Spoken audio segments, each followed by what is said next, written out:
नमस्कार दोस्तों, संगम परिवार में आपका हार्दिक स्वागत है। मैं शैलेंद्र फिर आज एक नई कक्षा के साथ उपस्थित हुआ हूं। दोस्तों, इस कक्षा में हम मध्य प्रदेश शिक्षक भर्ती वर्ग 2 की मुख्य परीक्षा जो 15 अप्रैल से प्रारंभ होने जा रही है उसकी तैयारी कर रहे हैं। दोस्तों, आज हम शिवराज विजय पर कुछ प्रश्नों के माध्यम से चर्चा करेंगे। जो प्रश्न मुख्य पूछे जाते हैं,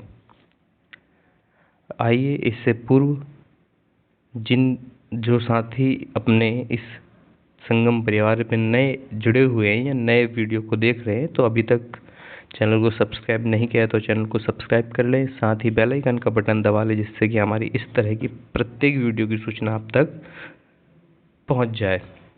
साथ ही प्रथम प्रश्न की ओर बढ़ने से पूर्व एक सूचना और है कि जिन मित्रों को इस क्लास की पीडीएफ चाहिए वो हमारे टेलीग्राम चैनल से जुड़ सकते हैं।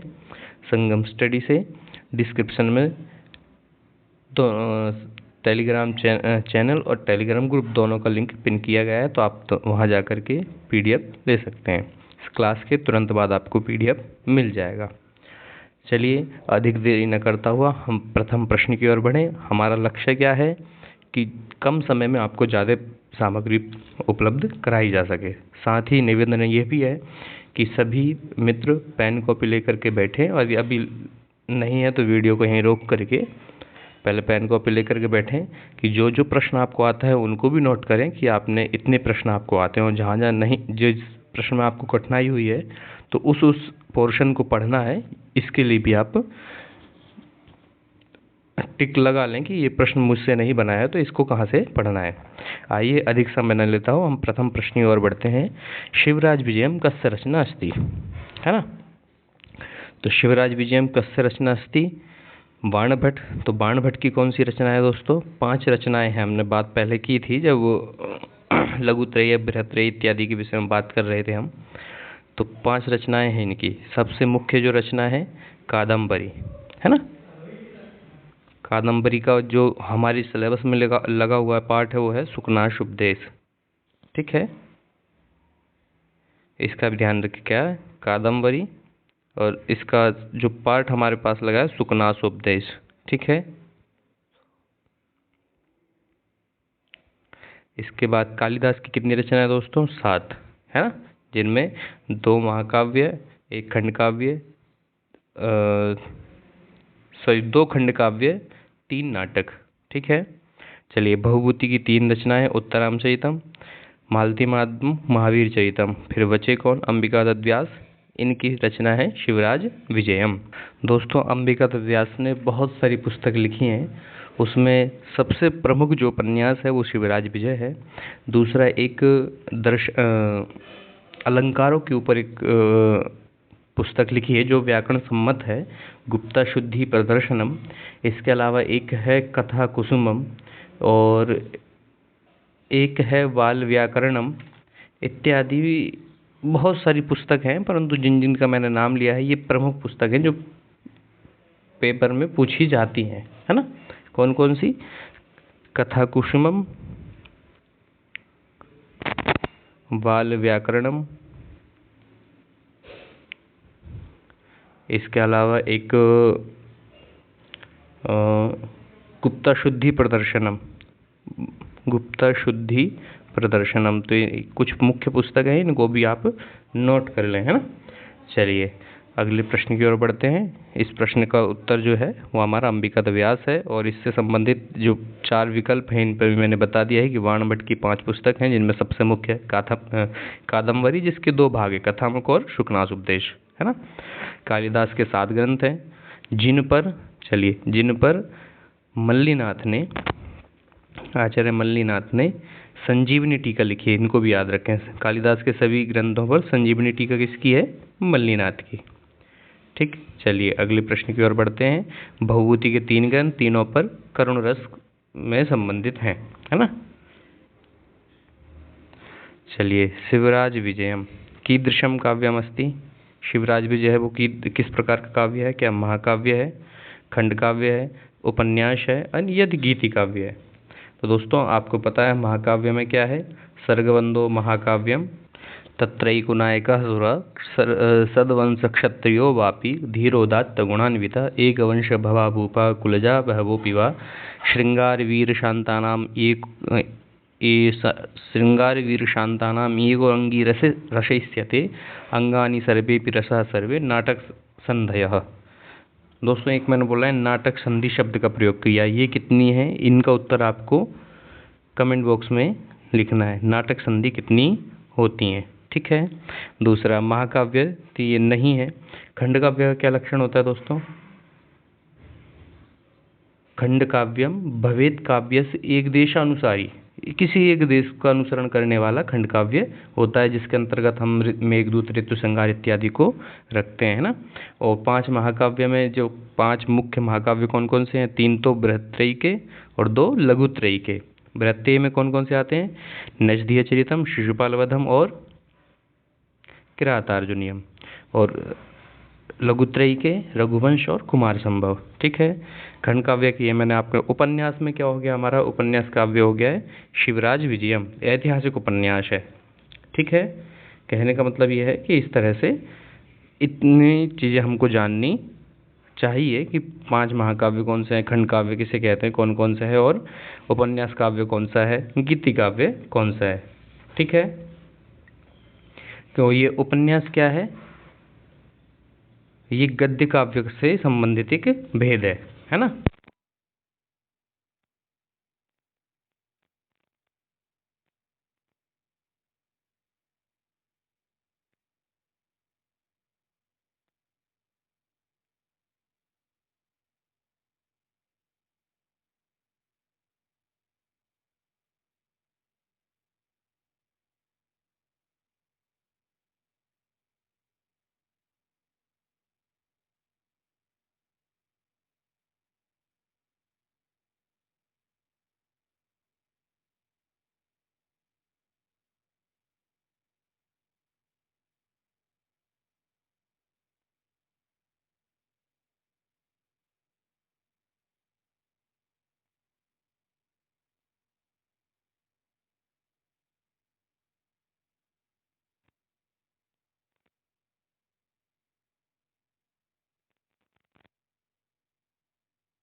अगले प्रश्न की ओर बढ़ते हैं।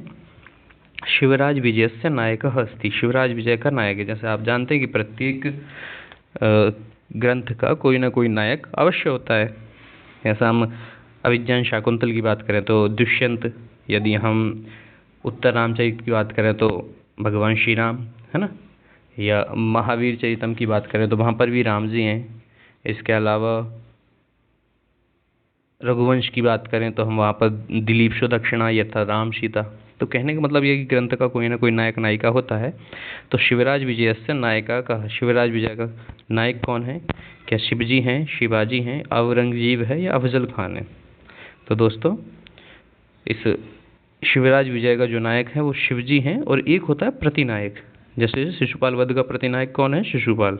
तो प्रतिनायक कौन है? औरंगजेब। औरंगजेब यानी औरंगजेब। ठीक है, इसका भी आप ध्यान रखेंगे। चलिए अगले प्रश्न की ओर बढ़ते हैं। आशा करता हूँ आपको प्रश्न पसंद आए होंगे और जो कि आपके लिए उपयोगी होंगे। और वीडियो आपको अच्छा लगे तो वीडियो को लाइक करें और अपने दोस्तों के साथ शेयर भी करें। और इसी के साथ इस प्रश्न का उत्तर दें कि शिवराज विजयम कस्य काव्यस्य प्रारंभः भवति। शिवराज विजय का प्रारंभ होता है तो कहाँ से होता है?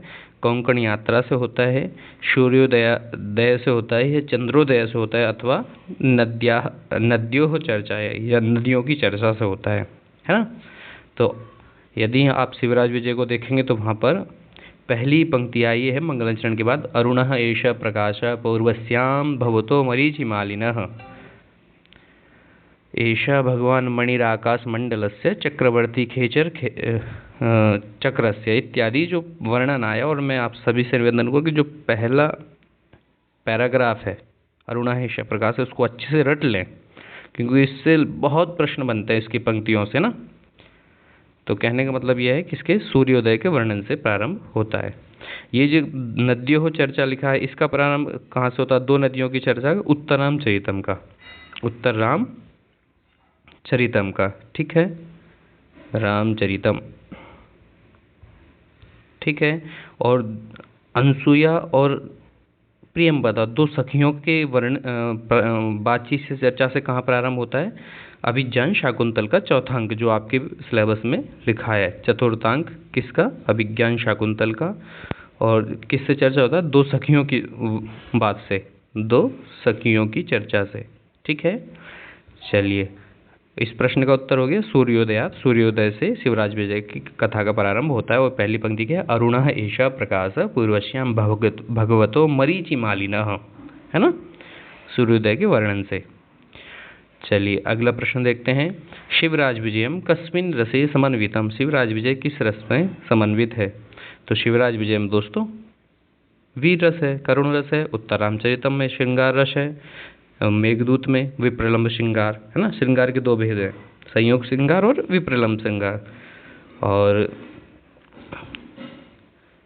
श्रृंगार में नैषधीय चरितम, नल दंपत्ति कथा। ठीक है, महाभारत में भी रामायण में भी करुण रस है। महाभारत में शांत रस, महाभारत शांत रस।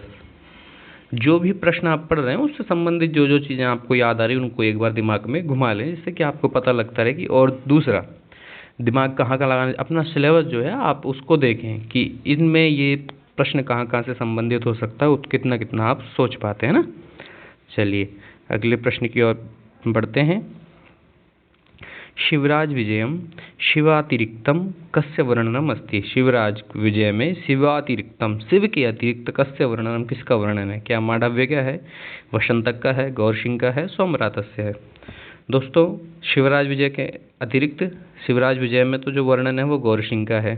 ये प्रश्न का उत्तर भी हो गया। पर जो तीन विकल्प और हैं वो क्या क्या कहते हैं? ये मांडव्य का नाम कहाँ पे आता है, वसंतक का नाम कहाँ आता है, सोमरात का नाम कहाँ आता है? तो दोस्तों ये है अभिज्ञान शाकुंतल का विदूषक, अभिज्ञान शाकुंतल का विदूषक, जिसका क्या नाम है? मांडव्य। ठीक है, वसंतक ये है स्वप्नवास दत्तम जो आपके ग्रंथ लगा हुआ है, इसमें 6 अंक हैं, उसमें स्वप्नवास दत्तम का विदूषक है। सोमरात क्या है? अभिज्ञान शाकुंतल का पुरोहित है, राजपुरोहित, दुष्यंत का राजपुरोहित। ठीक है, इसका भी आप ध्यान रखेंगे। मांडव्य अभिज्ञान शाकुंतल का अब विदूषक, वसंतक, वसंतक तीन ग्रंथ हैं जिनका क्या नाम विदूषक है, जिसमें कि एक स्वप्नवास दत्तम भी है। सोमरात ये अभिज्ञान शाकुंतल में राजपुरोहित है, ठीक है। और गौर सिंह का शिवाजी के अतिरिक्त शिवराज विजय में बहुत अधिक वर्णन प्राप्त होता है, ठीक है, क्योंकि यही एक युवन युवक का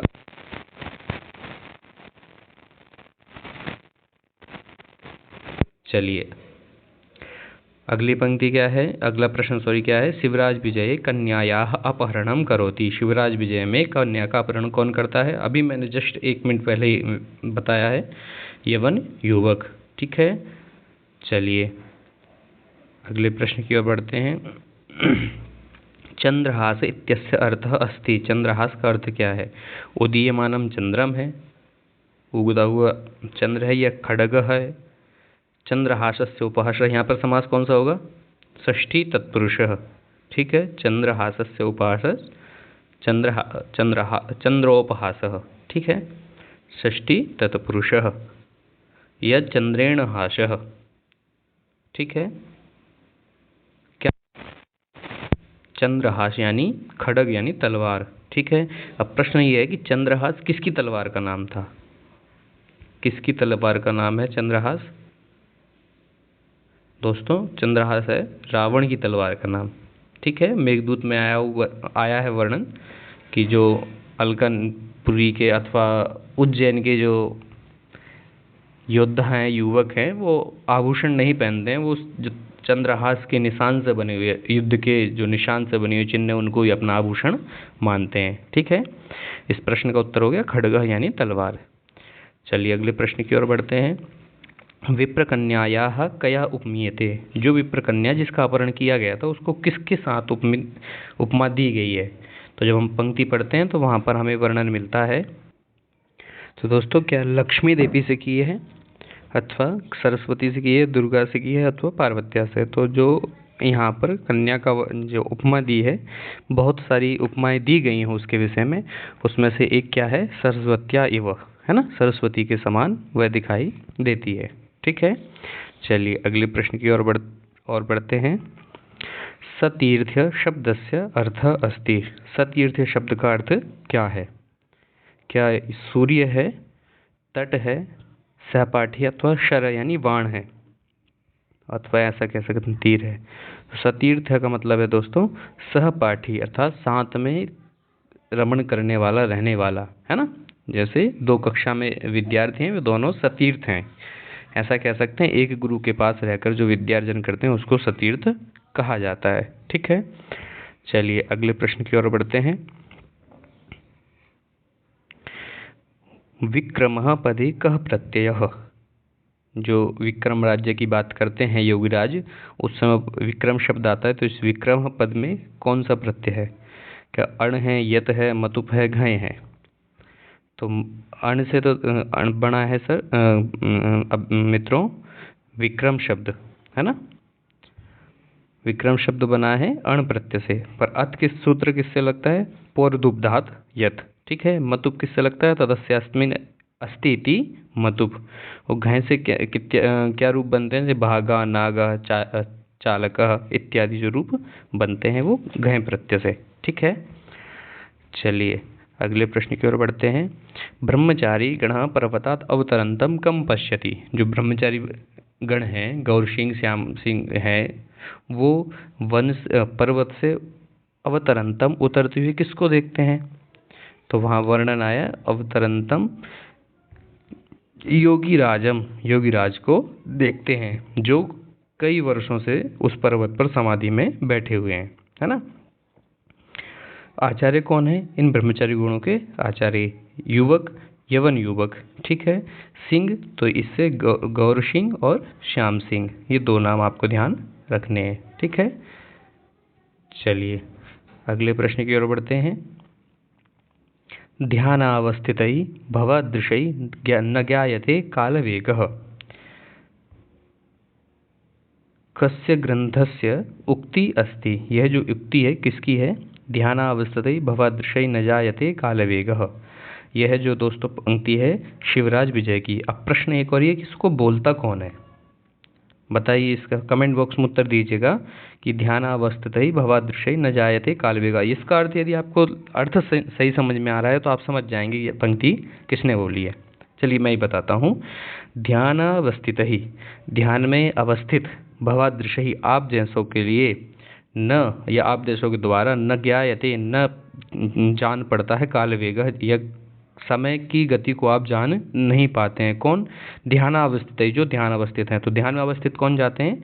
योगीराज, जिसका हम पिछले प्रश्न में वर्णन देख रहे थे। तो योगीराज को योगीराज, ठीक है। अब बोलता कौन है? ये बोलता है ब्रह्मचारी गुरु अथवा आचार्य, है ना। ये पंक्ति बोलता है, किसके लिए बोलता है? योगीराज के लिए। चलिए अगली पंक्ति है, कार्यम व साधेयम देहम व पातेयम कस्य युक्ति।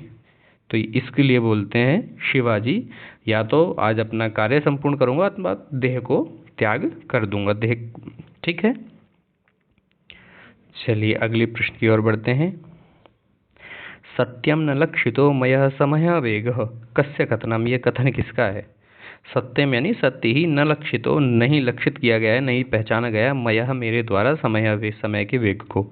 तो ये क्या ब्रह्मचारी गुरु बोलता है, या योगीराज बोलता है, गौर सिंह बोलता है, अथवा श्याम सिंह बोलता है? दोस्तों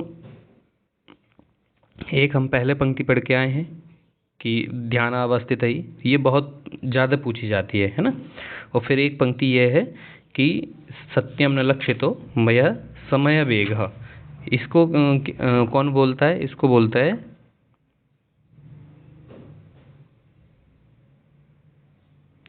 योगी, है ना।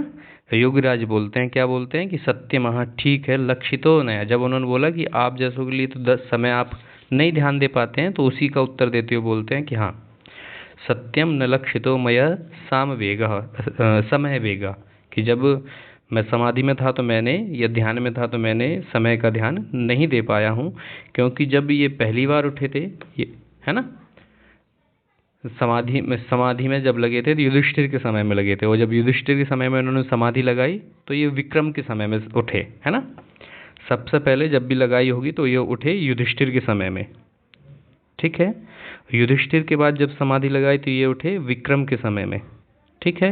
विक्रम राज्य, विक्रमादित्य का वर्णन आता है। इसके बाद फिर उठे हैं तो ये शिवाजी के राज्य में, है ना। वहाँ पर प्रश्न आता है, तो ये भी पूछा जाता है कि युधिष्ठिर के बाद जब समाधि लगी तो कब उठे, या विक्रम के बाद कब। तो इन क्रम का भी आप ध्यान रखेंगे, है ना। और ये पंक्ति किसकी है? योगीराज बोलते हैं कि मुझे समय का ज्ञान नहीं हुआ है ना। चलिए अगला प्रश्न है, षोडश वर्ष देशीय कंबुकंठ आयत ललाट कह। ये जो पंक्तियां हैं दोस्तों, इनमें वर्णन है गौर सिंह का, है ना, कि ये 16 वर्ष देशीय अर्थात 16 वर्ष का, देशीय एक प्रत्यय है जो आयु संबंधित प्रश्नों में कल्प और देशीय दो प्रत्यय होते हैं, ठीक है। चलिए आयु और कल्प, आयु को बताने के लिए। फिर है योगीराज कस्य रचना अस्ति। अब